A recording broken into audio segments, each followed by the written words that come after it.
Shalom sahabat-sahabat Kristus. Berjumpa kembali melalui saat teduh hari ini dengan tema mau marah atau solusi.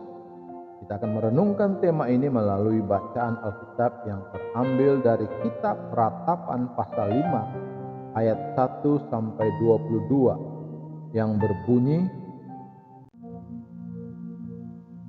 "Ingatlah ya Tuhan apa yang terjadi atas kami. Pandanglah dan lihatlah akan kehinaan kami. Milik pusaka kami beralih kepada orang lain, rumah-rumah kami kepada orang asing. Kami menjadi anak yatim, tak punya bapa, dan ibu kami seperti janda. Air kami minum dengan membayar. Kami mendapat kayu dengan bayaran. Kami dikejar dekat-dekat. Kami lelah. Bagi kami tak ada istirahat. Kami mengulurkan tangan kepada Mesir dan kepada Asyur untuk menjadi kenyang dengan roti. Bapa-bapa kami berbuat dosa. Mereka tak ada lagi, dan kami yang menanggung kedurjanaan mereka. Pelayan-pelayan memerintah atas kami, yang melepaskan kami dari tangan mereka tak ada. Dengan bahaya maut karena serangan pedang di padang gurun, kami harus mengambil makanan kami. Kulit kami membara laksana perapian karena nyerinya kelaparan. Mereka memperkosa wanita-wanita di Sion dan gadis-gadis di kota-kota Yehuda.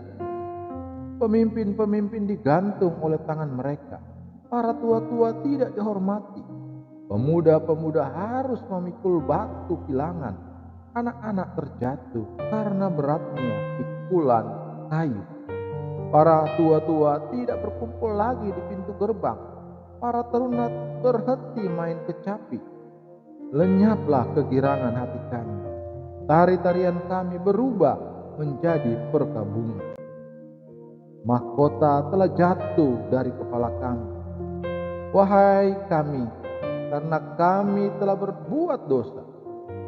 Karena inilah hati kami sakit, karena inilah mata kami jadi kabur. Karena bukit Sion yang tandus, di mana anjing-anjing hutan berkeliaran. Engkau ya Tuhan bertakhta selama-lamanya, tatamu tetap dari masa ke masa. Mengapa Engkau melupakan kami selama-lamanya, meninggalkan kami dengan lama?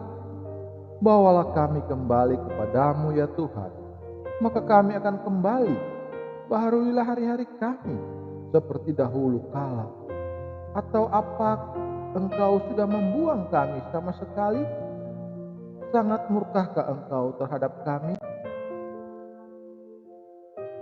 Ayat hafalan hari ini yang menjadi perenungan kita terambil dari kitab Ratapan pasal 5 ayat 20 dan 22 yang berbunyi, "Mengapa Engkau melupakan kami selama-lamanya, meninggalkan kami demikian lama? Apa Engkau sudah membuang kami sama sekali?" Sahabat-sahabat Kristus, melihat kondisi bangsa dan negara yang kita cintai, pernahkah Anda marah, jengkel, mengeluh pada Tuhan, menuduhnya tidak peduli? Perasaan yang sama pernah dialami oleh Nabi Yeremia, karena ia melihat keadaan kota Yerusalem dan bangsanya yang hancur. Alkitab tidak menutupi kebobrokan umat Tuhan. Dalam doa Yeremia, kita diberitahu seperti apa kondisi yang ia tangisi saat itu.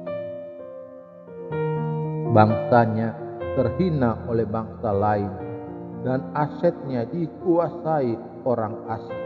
Ayat 1 dan 2. Ada banyak anak yatim dan janda. Terjadi kekurangan air dan bahan bakar. Ayat 3 sampai 4. Mereka harus bekerja lebih keras dan terpaksa minta bantuan negara asing. Ayat 5 dan 6. Rakyat menjadi korban kesalahan para pendahulu dan diperintah pejabat yang tidak bermutu. Ayat 7 dan 8. Banyak pembunuhan, kelaparan dan perkosaan ayat 9 sampai 10 dan seterusnya. Mengapa Tuhan membiarkan semua ini? Yeremia mengeluh dengan satu kesadaran yang kuat. Inilah murka Tuhan akibat dosa. Ayat 16 dan 20. Tuhan sudah sangat bersabar dengan Israel, tapi mereka tidak bertobat. Yeremia datang sebagai bagian dari bangsanya itu. Di tengah perasaan yang campur aduk, ia mengakui dosa bangsanya dan memohon belas kasihan Tuhan. Ayat 21. Sahabat-sahabat Kristus, melihat berita di televisi dan sosial media lainnya, biarlah bukan rasa marah, jengkel, dan keluhan yang menguasai kita, tetapi yang lebih dari itu adalah kengerian akan akibat dosa. Sadarilah betapa murkanya Tuhan terhadap dosa, karena umat pilihan pun dihukumnya. Ketika berdosa atau melihat dosa di sekitar kita, datanglah pada Tuhan, memohon pengampunan dan belas kasihan. Ingat, apa tanggapan yang tepat saat dosa merebak dalam masyarakat? Marah pada Tuhan atau belas kasih? Terpujilah Kristus, haleluya. Tuhan memberkati dan menyertai kita semua. Amin.